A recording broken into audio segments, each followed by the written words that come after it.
Presidenti i Serbisë Aleksandar Vučić komentoi iniciativën e disa kongresmenëve amerikanë për të integruar Kosovën në NATO dhe theksoi se Serbia do të luftojë për të parandaluar që një gjë e tillë të ndodhë. Vučić tha se iniciativa të tilla tashmë janë nisur përmes Kroacisë dhe Shqipërisë dhe se përmes anëtarëve të tjerë të aleancës. Së shpejti do të kemi ushtrime të rëndësishme, po flasim me partnerët tanë dhe shpresojmë se kjo të mos ndodhë. Ashtu siç ka antar të Bashkimit Evropian që nuk e ka njohur Kosovën, ka edhe 4 shtete anëtare të NATO-s që nuk e ka njohur, tha Vučić. Le të ju kujtojmë se kongresmeni amerikan Keith Sales së bashku me kolegun e tij Michael Lawler paraqitën një rezolut në dhomën e përfaqësuesve duke shprehur mbështetje të fortë për integrimin e Kosovës në NATO.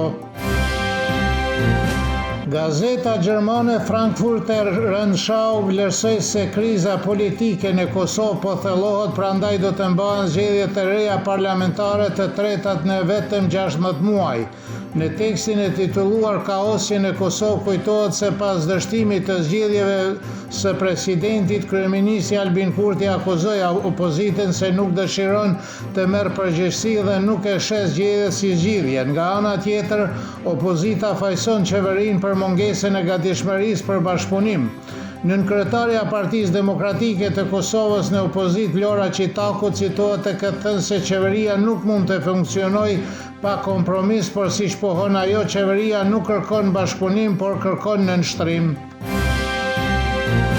Pasi zgjedhjet e jashtëzakonshme parlamentare u shpallën për 7 qershor, Komisioni Qendror Zgjedhor mbajti sot një seancë ku përcaktoi afatet për aktivitetet zgjedhore dhe miratoi planin e buxhetit. Zëdhënësi i Komisionit Qendror Zgjedhor Valmir Elezi deklaroi se plani i aktiviteteve rregullon çështjen mbi të cilat bazohet e gjithë procesi zgjedhor dhe që ka të bëjë me votuesit, subjektet politike dhe vëzhguesit.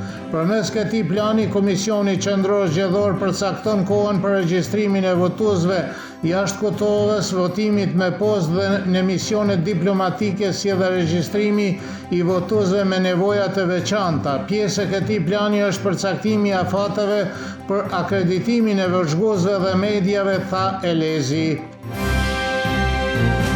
Kolektivi për mendim dhe veprim feminist njoftoi se 1 maj filloi me një blokadë simbolike rrugësh për të shpallur të vërtetën e klasës punëtore. Protesta e dytë e paralajmëruar e 1 majit në Prishtinë e organizuar nga shoqata e bizneseve të vogla u analua dhe presidenti i shoqatës, Sadaudin Hasani, njoftoi se kjo ndodhi për shkak të mosrespektimit të afateve ligjore për organizimin e saj, por ai theksoi se kërkesat dhe shqetësimet mbeten të njëjta.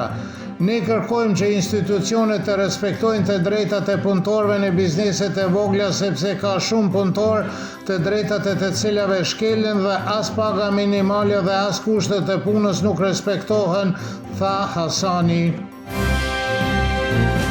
Në tregun e punës në Kosovë ende ekziston kërkesa më e madhe për njerëz me arsim të mesëm profesional, thot Shpëtim Kalludra nga Agjencioni i Punësimit të Kosovës. Numri i përgjithshëm i atyre që kërkojnë punë përmes shërbimeve publike të punësimit deri në fund të vitit e kaluar ishte 65.488. Nga ky numër ka më pak gra, tha Kalludra, duke shtuar se me kualifikimet më të ulta janë ato që kanë vështirësi në kërkimin e punës. Brezat e ri në Serbi ndjekin trendet në tregun e punës dhe atë që kërkojnë punëdhënësit, prandaj ka interes të madh për teknologjinë e informacionit dhe fakultetet teknike, thot Tatjana Vidaković nga Infostud. Ajo theksoi se të rit kanë sjell shumë gjëra të reja në tregun e punës dhe se ata kryesisht duan të balancojnë punën e tyre me jetën e tyre private.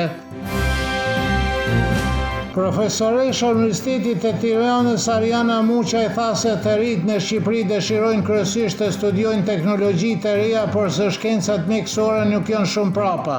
Megjithatë, ajo thekson se shteti u jep përparësi shkollave profesionale me qëllim që të sjellin breza të ri në tregun e punës sa më shpejt, por aty që ka më pak interes. Brezat e ri në Maqedoninë e Veriut po ndryshojnë mënyrën e të menduarit kur zgjedhin profesionin dhe vendin e punës, sepse është e rëndësishëm për ta që të kenë ekuilibër midis jetës private dhe punës, dhe ata janë gjithnjë me të orientuar drejt jetesës në vendin e tyre, por duke punuar për punëdhënësit e jashtë vendit, tha këshilltarja e karrierës Katerina Zlatanovska-Popova.